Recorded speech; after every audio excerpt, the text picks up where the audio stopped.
प्रिय विद्यार्थियों, आज हम महाकवि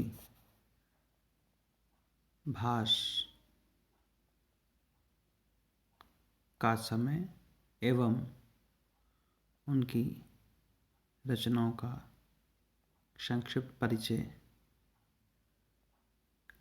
का अध्ययन करेंगे। मैं डॉक्टर नवनीत शर्मा, सह आचार्य, राजकीय कन्या महाविद्यालय बयाना। महाकवि भास संस्कृत के अन्य प्रमुख कवियों के समान ही भास के समय के विषय में भी निश्चिंतता नहीं है। इस विषय में विद्वानों में पर्याप्त मतभेद हैं, परंतु भास कालिदास के पूर्ववर्ती नाटककार हैं, इसमें किसी प्रकार के संदेह की कोई गुंजाइश नहीं है। परंतु स्वयं कालिदास के काल निर्धारण में पर्याप्त कठिनाइयाँ हैं। अधिकांशतः पाश्चात्य विद्वान कालिदास को गुप्तकालीन अर्थात चतुर्थ शताब्दी का मानते हैं। इस दृष्टि से भास कालिदास के पूर्व अर्थात चतुर्थ शताब्दी के पूर्व के ही होने चाहिए और इसलिए कुछ विद्वान उन्हें ईसा की दूसरी शताब्दी में मानते हैं। भारतीय विद्वान कालिदास का समय ईसा पूर्व 57 ईस्वी के पहले का मानते हैं, अतः भास उनसे कम 100 वर्ष पहले अवश्य होंगे, जबकि उनकी ख्याति पूर्ण रूप से फैल गई होगी। किंतु इसके अलावा भी अन्य प्रमाण उपलब्ध होते हैं जिनमें भास की पुरातनता सिद्ध होती है। जैसे कौटिल्य के अर्थशास्त्र में प्रमाण रूप से एक श्लोक उद्धृत किया गया है जो भास के प्रतिज्ञा योगंधरायण में पाया जाता है। कौटिल्य जैसे प्रखर राजनीतिज्ञ द्वारा भास का प्रमाण रूप से उद्धृत किया जाना इस बात का संकेत करता है कि भास कौटिल्य के समय चतुर्थ शताब्दी ईसा पूर्व के उत्तरार्ध में एक प्रामाणिक ग्रंथकार के रूप में प्रसिद्ध हो चुके थे। इसके अतिरिक्त भास ने अपने प्रतिमा नाटक में अर्थशास्त्र का उल्लेख किया है, पर कौटिल्य के अर्थशास्त्र का नहीं। इससे प्रतीत होता है कि कौटिल्य के अर्थशास्त्र की रचना भास के समय में नहीं हुई थी। इस प्रकार भास कौटिल्य के पूर्ववर्ती हैं और उनका समय चतुर्थ शताब्दी ईसा पूर्व के बाद का नहीं हो सकता। इसके अतिरिक्त भास के नाटकों में प्रसंगतः चित्रित समाज भी छठी से चतुर्थ शतक ईसा पूर्व के भारत के ओर ही संकेत करता है और तत्कालीन सामाजिक समस्या में भी नंदयुगीन ही प्रतीत होती है। इन सब अंतरंग एवं बहिरंग साक्ष्यों के आधार पर विद्वानों ने महाकवि भास का समय चतुर्थ या पंचम शताब्दी ईसा पूर्व ही निर्धारित किया है। समय निर्धारण के पश्चात हम भास के कृतित्व अर्थात उनकी रचनाओं के विषय में चर्चा करेंगे। भास विरचित 13 नाट्य कृतियाँ हैं। इन कृतियों के मूलतः 3 स्रोत प्राप्त होते हैं: रामकथा के आधार पर, महाभारत के आधार पर और लोक कथा के आधार पर। इनको इस प्रकार प्रस्तुत किया जा सकता है या समझा जा सकता है: रामकथा से संबंधित प्रतिमा और अभिषेक, महाभारत संबंधित मध्यम व्यायोग, कर्णभार, उरुभंग, बालचरित, पंचरात्र, दूतवाक्य और दूत घटोत्कच। लोक कथा से संबंधित प्रतिज्ञा योगंधरायण, स्वप्न वासवदत्तम, अभिमारक, दरिद्र चारुदत्त।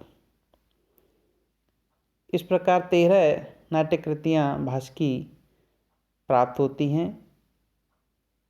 अब हम प्रत्येक नाट्य कृति के विषय में संक्षेप में विचार करते हैं। प्रतिमा, यह 7 अंकों का नाटक है जिसमें भास ने राम वन गमन से लेकर रावण वध तक की घटना को स्थान दिया है।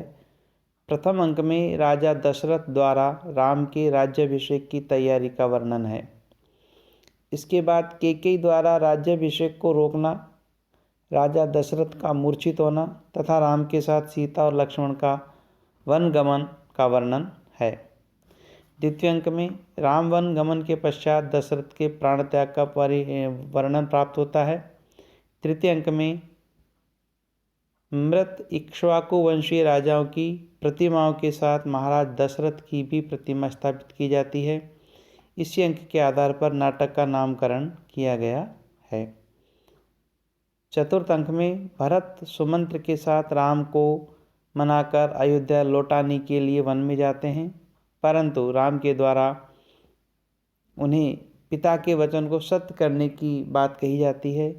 भरत अंत में न्यास के रक्षक के रूप में रहने की बात मानते हैं। पंचम अंक में स्वर्ण मृग की कथा तथा रावण द्वारा सीता के हरण को बताया गया है। षष्ठम अंक में रावण व जटायु के मध्य भयंकर युद्ध होता है। जटायु को मारकर रावण सीता को लंका ले जाने में सफल रहता है। उधर सुमंत्र द्वारा भरत को सीता हरण की सूचना प्राप्त होती है। भरत अपनी सेना के साथ रावण के विरुद्ध अभियान की घोषणा करता है। सप्तम अंक में राम द्वारा रावण का संहार, दल बल सहित अयोध्या आगमन, राम भरत मिलन तथा राम के राज्याभिषेक का वर्णन है। भरत वाक्य के पश्चात नाटक समाप्त हो जाता है। इस प्रकार इस प्रतिमा नाटक में राम वन गमन से लेकर के और रावण वध और तत्पश्चात पुनः राज्याभिषेक की कथा का वर्णन प्राप्त होता है। अभिषेक यह भी राम कथा पर आश्रित है तथा इसमें 6 अंक हैं। इसमें रामायण के किष्किंधा कांड से युद्ध कांड की समाप्ति तक की कथा का वर्णन, अर्थात बाली वध से राम राज्याभिषेक तक की कथा वर्णित है। राम राज्याभिषेक के आधार पर ही इसका नामकरण किया गया है। इस प्रकार 2 प्रतिमा और अभिषेक 2 नाटक राम कथा से संबंधित हैं। मध्यम व्यायोग, जो कि महाभारत की घटना या कथा के आधार पर लिखा गया है। मध्यम व्यायोग यह 1 अंक का व्यायोग है। व्यायोग रूपक का एक भेद होता है। इसकी कथा वस्तु का आधार महाभारत है। इसमें पांडवों के वनवास काल में भीम द्वारा घटोत्कच के पंजे से एक ब्राह्मण बालक की मुक्ति की कथा का वर्णन प्राप्त होता है। मध्यम शब्द मध्यम पांडव भीम और ब्राह्मण के मध्य मध्यम पुत्र दोनों के लिए प्रयुक्त हुआ है, इसलिए इस नाटक का नाम मध्यम व्यायोग है। कर्णभार यह भी 1 अंक की कथा नक वाला महाभारत की कथा वस्तु से संबद्ध व्यायोग है। द्रोणाचार्य के परलोक गमन पर कर्ण को सेनापति बनाया जाता है और युद्ध का भार उस पर आ पड़ता है, इसलिए नाटक का नाम कर्णभार रखा गया है। पंचरात्र यह 3 अंकों का संवकार है। इसकी कथा महाभारत के विराट पर्व पर आधारित है। इस नाटक का नामकरण स्पष्ट रूप से 5 रात्रियों में पांडवों को ढूंढने की बात से हुआ है। द्रोण के प्रयत्न से पांडवों का मिलना तथा आधा राज्य प्राप्त करना इसमें वर्णित है। उरुभंग, इसमें भीम द्वारा दुर्योधन के उरुभंग अर्थात जंघा को विदीर्ण करने की कथा वर्णित है। नाटक की विशिष्टता इसके दुखांत होने के कारण है। इसमें 1 ही अंक है तथा समय व स्थान की अन्विति का पूर्ण रूप से पालन किया गया है। दुर्योधन एवं भीम की गदा युद्ध पर इस नाटक की कथा वस्तु केंद्रित है, अतः इसका नामकरण सार्थक है। बालचरित, इसमें 5 अंक हैं तथा हरिवंश पुराण के आधार पर श्री कृष्ण के बाल चरित्र का वर्णन है। इसमें श्री कृष्ण के जन्म के से कंस वध तक की कथा वर्णित है। दूतवाक्य, यह भी 1 अंकी नाटक है। रूपक के भेद अनुसार यह व्यायोग है। इसमें श्री कृष्ण का दूत के रूप में वर्णन है वो प्राप्त होता है। रूपक के भेद अनुसार यह व्यायोग है। श्री कृष्ण दुर्योधन के पास संधि का प्रस्ताव लेकर जाते हैं, किंतु उनका वहाँ अपमान किया जाता है तथा वे असफल होकर लौटते हैं। वे क्रुद्ध होकर सुदर्शन चक्र का आह्वान करते हैं तथा उसे दुर्योधन का वध करने का आदेश देते हैं, परंतु वह उन्हें वैसा करने से रोकता है। दूत घटोत्कच। यह एकांकी भी महाभारत की कथा पर आधारित है। इसमें अभिमन्यु की मृत्यु के पश्चात श्री कृष्ण का घटोत्कच को दूत रूप से धृतराष्ट्र के पास भेजना, दुर्योधन द्वारा अपमान किया जाना, दुर्योधन एवं घटोत्कच में वाद विवाद का होना तथा घटोत्कच द्वारा दुर्योधन को युद्ध के लिए ललकारना, धृतराष्ट्र द्वारा उन्हें शांत कराना, अंत में घटोत्कच अर्जुन द्वारा अभिमन्यु का बदला लेने की प्रतिज्ञा की बात कहकर धमकी देते हुए निकल जाता है। घटोत्कच के दूत बनकर जाने के कारण इसका नाम दूत घटोत्कच रखा गया है। इस प्रकार मध्यम व्यायोग, कर्णभार, उरुभंग, बालचरित, पंचरात्र, दूतवाक्य और दूत घटोत्कच ये 7 नाटक महाभारत की कथा से संबंधित हैं। लोक कथा पर आधारित प्रतिज्ञा योगंधरायण, स्वप्न वासवदत्तम, अभिमारक और दरिद्र चारुदत्त। प्रतिज्ञा योगंधरायण। इस नाटक में कौशाम्बी के राजा वत्सराज उदयन द्वारा उज्जैनी के राजा प्रद्योत की पुत्री वासवदत्ता के हरण की कथा प्राप्त होती है। यह 6 अंकों का नाटक है। इस नाटक में अमात्य योगंधरायण अपने स्वामी को शत्रु के बंदी गृह से छुड़ा लाने की प्रतिज्ञा करता है तथा अनेक विघ्नों के उपस्थित होने पर भी उसे पूर्ण कर बताता है। इस कारण नाटक का नाम प्रतिज्ञा योगंधरायण रखा गया, जो कि सार्थक है। स्वप्न वासवदत्तम। भास रचित रूपकों में यह सर्वश्रेष्ठ है। वस्तुतः यह भास की नाट्य कला का अद्भुत दिग्दर्शन कराता है। 6 अंकों का नाटक है। इसमें प्रतिज्ञा योगंधरायण से आगे की कथा का वर्णन है, अतः इसे प्रतिज्ञा का उत्तरार्ध ही समझना चाहिए। इस नाटक का नामकरण राजा उदयन के द्वारा स्वप्न में वासवदत्ता के दर्शन पर आधारित है। स्वप्न वाला दृश्य संस्कृत नाट्य साहित्य में अपना विशेष स्थान रखता है। पंचम अंक में पद्मावती को शिरोवेदना से पीड़ित जानकर उदयन उसे देखने समुद्र गृह में जाता है और उसे वहां न पाकर वहीं सो जाता है। इसी समय वासवदत्ता का वहां आगमन होता है। वह उदयन को पद्मावती समझकर वहीं लेट जाती है, परंतु राजा को स्वप्न में बोलते सुनकर उसे पहचान लेती है और वह वहां से चल देती है। राजा भी सहसा उठकर दौड़ता है, परंतु द्वार से टकरा जाने के कारण वह गिर जाता है। यह घटना बड़ी सरस और हृदय आवर्जक है। यह वस्तुतः नाटककार की उद्भावना है। चरित्र चित्रण की दृष्टि से भी यह नाटक उत्तम कोटि का नाटक है।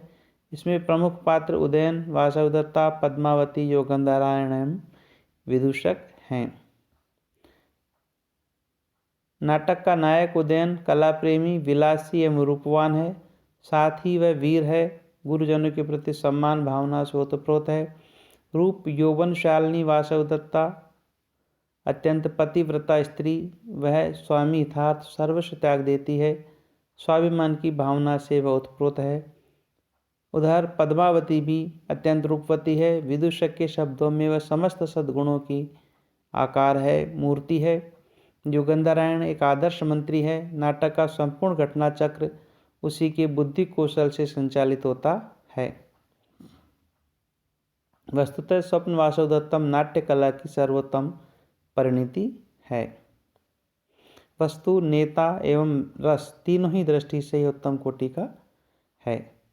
अभिमारक यह लोक कथा संबंधी रूपक है। इसमें 6 अंक हैं। इसमें राजा कुंती भोज की पुत्री कुरंगी का राजकुमार अभिमारक से प्रणय एवं विवाह का वर्णन है। नायक के आधार पर इसका नामकरण अभिमारक रखा गया है। चारुदत्त ये 4 अंकों का रूपक है। शूद्रक के प्रसिद्ध प्रकरण मृच्छकटिक का आधार यही माना जाता है। इसमें कवि ने दरिद्र चारुदत्त एवं वेश्य वसंत सेना की प्रणय कथा का वर्णन किया है एवं एक अन्य पात्र शकार है जो प्रतिनायक के रूप में है।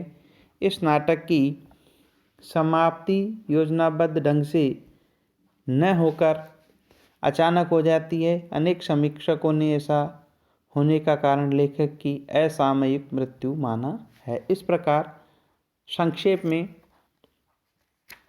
महाकवि भास के द्वारा रचित 13 नाटक प्राप्त होते हैं, जिनमें 2 नाटक राम कथा से संबंधित हैं, 7 नाटक महाभारत की कथा से संबंधित हैं और 4 नाटक लोक कथा से संबंधित हैं।